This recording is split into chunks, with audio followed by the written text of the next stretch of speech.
We are back with another video. Before we get into the video, like, comment, and subscribe to the channel. So it looks like the numbers are slowly coming in. Not the final numbers, but the predictions for Cardi B's album, Am I Ugly?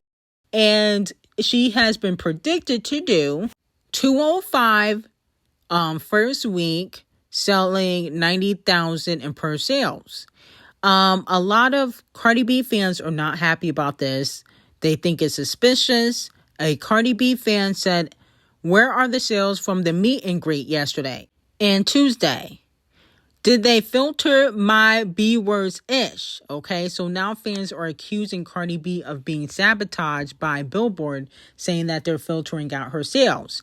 Now, it was reported by Hits Daily Double that there was a decrease in sales by 5% in per sales from the midweek projections. Okay, so even though she was putting all these different type of albums, different type of variants and vinyls, there was a decrease in sales. Okay, but she's still expected to do over 200K first week. Now, Cardi B was not happy with the predictions, and she's not happy with the Barb's talking junk. So she sent a little message. She said, "Barty gang, bookmark them tweets," okay? She's talking about the Barbs, okay? So let me know how y'all feel about it. It looks like she might have gotten the okay from Titanic Records that her album is going to do more than Pink Friday 2, or maybe she's just feeling confident that it will do more than Pink Friday 2 because she's going to be adding more sales, okay? Maybe she's feeling confident because of the meet and greets. Now, Bia decided to clap back at Cardi B. She posted on Instagram, "I got 16 more songs you can name." And if you guys remember, in Cardi B's song, Ugly and Petty, she decided to basically go after Bia. And she said, "Name 5 Bia songs." And also made fun of the fact that Bia does not have an EBT award. Okay, so it looks like Bia will be throwing shots on her next project, and I'm here for it. I think she got to go below the belt. Do not spare Cardi B because she's pregnant. We do not care. She's always pregnant. So she don't get spared because she don't spare nobody else. She be talking about everybody else's relationship. She be dogging people out. She be sending men to beat up women who sleep with her man. She is very nasty and she has a nasty spirit. So I would not go easy on her. You definitely need to go for the juggler when we're talking about bacteria balconies.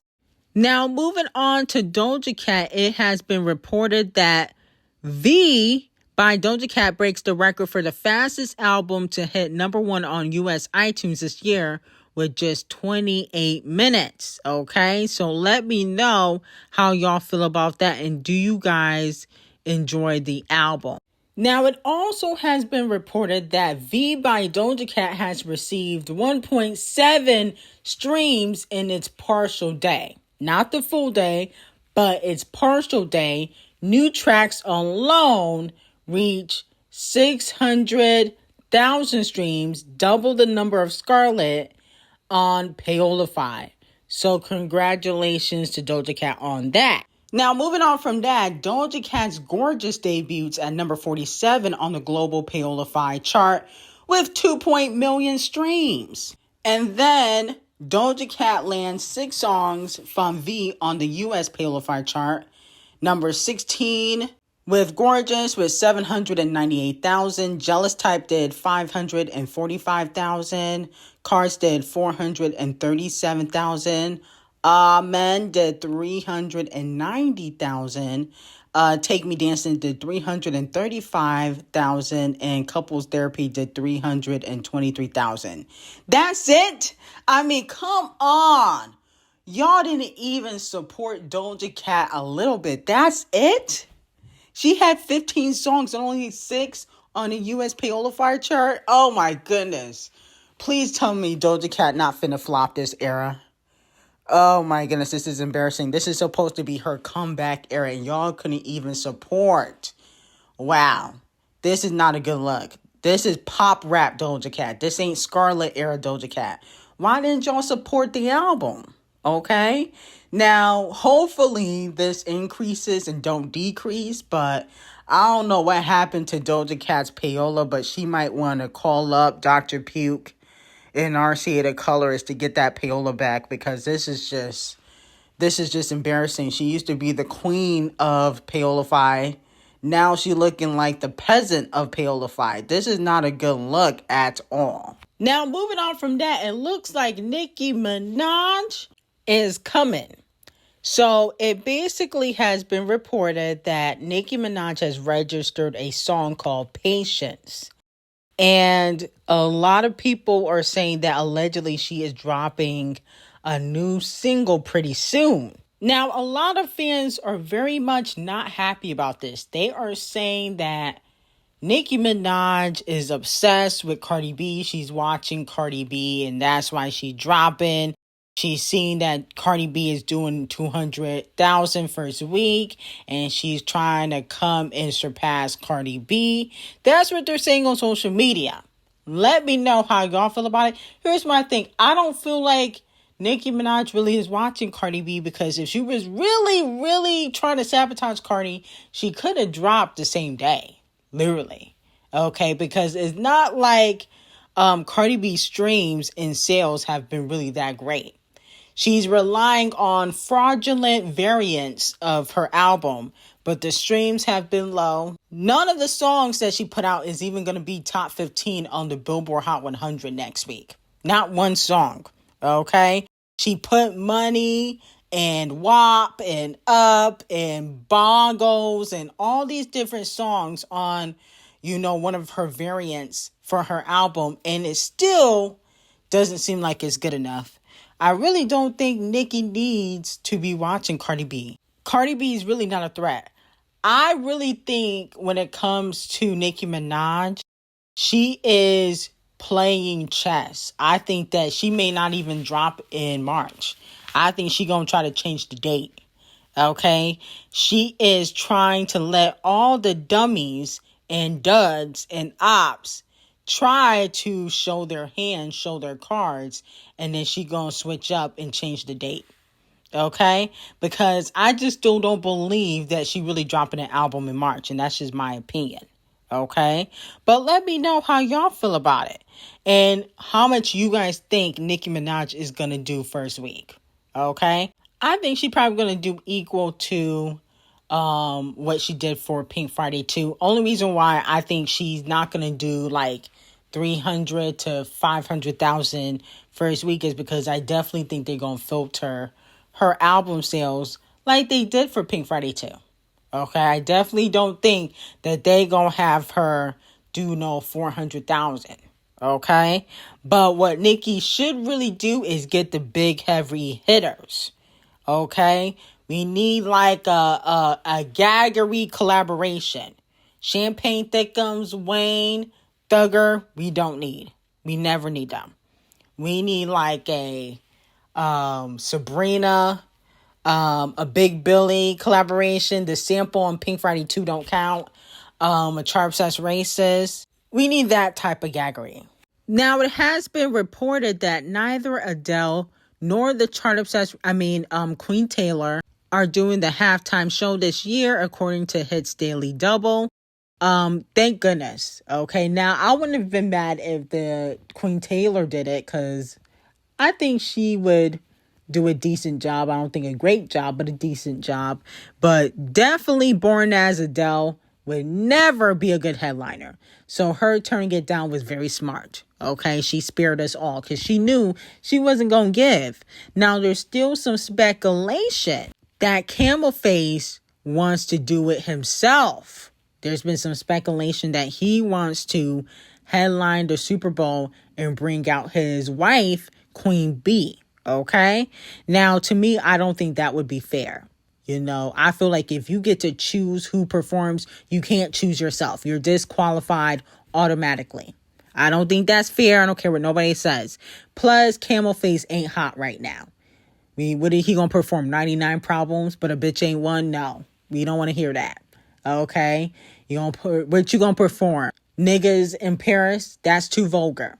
Okay? And Camel Face has hits, but they're old hits. You know, he gonna perform, Empire State of Mind. I mean, that came out 10 plus years ago.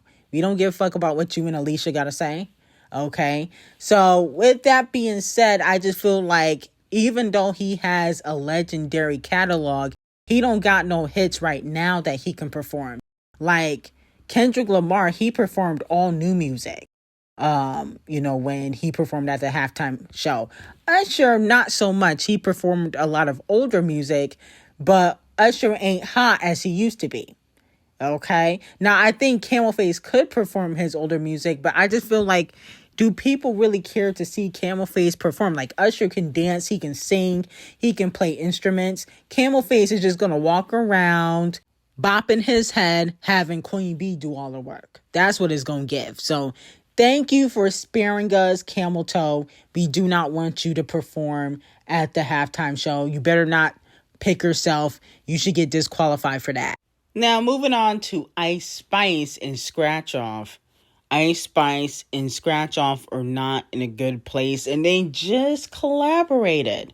Unfortunately, their collaboration flopped, but Ice Spice is not happy with Scratch Off because Scratch Off decided to hop on the Every Time remix with Cardi B, but Cardi B was just an Ice Spice on the song Magnet. Okay, now if you guys remember, Partisan Fontaine wrote for Cardi B and said, "Slow face B-word, whose spot is you taking?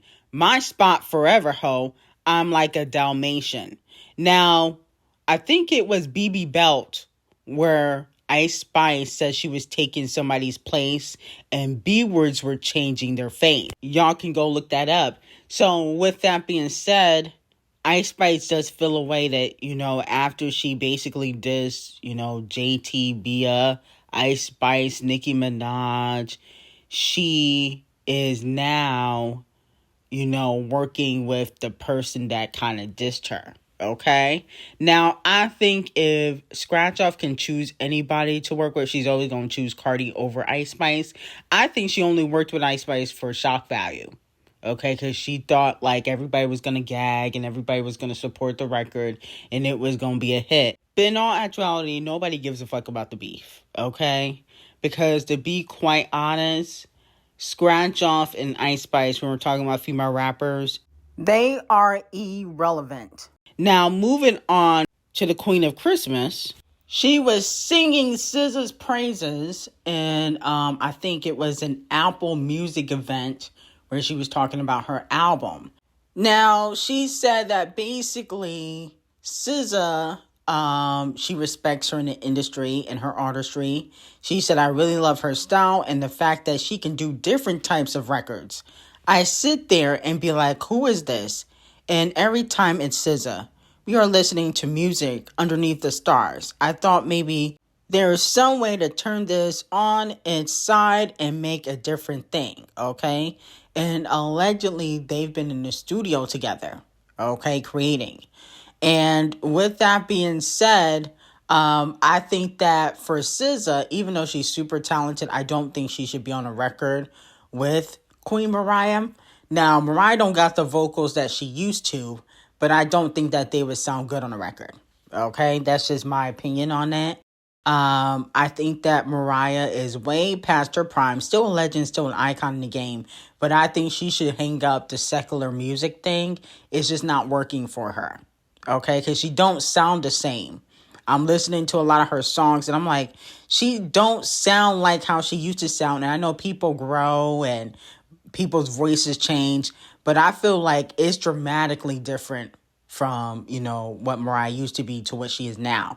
Versus like, Beyonce still sounds relatively the same on a record. She sounds more mature, but her voice don't sound like it's almost gone. And I think that maybe SZA should possibly write for Mariah, but I don't think they should do a collaboration at all.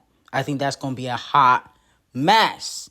But Mariah did work with Shenseea and Kalani, so let me know how y'all feel about it. I definitely do not care about this collaboration. I think SZA needs to work with the D0JAs and, the Nickis. That's what she needs to work with, okay? No shade. But I will say SZA is very diverse. That is completely true. Now, moving on to Metro Boomin. Metro Boomin was found not guilty and not liable in his SA case lawsuit that was against him. The case was filed, I think, last year by a woman named Vanessa, and she sued him for alleged R-ing back in 2016. But unfortunately, she didn't have the evidence in court. She said that Metro Boomin's mother spoke to her allegedly in her dream. And that's how she came to the conclusion that Metro R'd her. And that's not evidence, that's delusion. And I feel like people that lie about getting SA'd, there should be some hardcore consequences to lying. You know? No more getting fined. I think that she needs either to get sued or she needs some jail time. Because you could have really ruined this man's career. Okay, Metro is one of the hottest producers out right now. You really could have ended him. And he don't deserve to be ended. Okay? Diddy do. Okay? Diddy needs to be gone. Okay? But Metro is a very talented young man. And I feel like people that lie like that, there needs to be some consequences. So, unfortunately, Vanessa Lemistri, whatever her name is, you will be receiving 100,000 lashings. Okay? Thank goodness people know your name so we all know that you're a liar. Okay? And you're kind of psychotic. That was very nasty for you to do. Okay? You didn't have a lick of evidence talking about you were in a dream and you spoke to Metro's mother who passed away. What sick person would come up with that raggedy ass lie? That just doesn't logically make sense, okay? So I think women that start lying about this stuff, and men too, y'all need jail time, okay? Or to get sued. And I hope that Metro sues her. I don't think he will. I'm sure his lawyer fees were expensive enough, but I think that he definitely should sue. I feel like it's just too many liars going on around here, and y'all coming after the wrong people. Y'all need to go after the right people, but y'all coming after the wrong people. And that's what I don't like, okay? But let me know how y'all feel about it. I'm glad that he is innocent, okay? Because nobody wants to see an innocent man go down for no reason. Okay, that's just nasty and tacky. So let me know how y'all feel about it. But anyway, I got some very hot tea on the singer David on Patreon and also Sydney Sweeney. So link will be in the description. I hope you guys have a great day.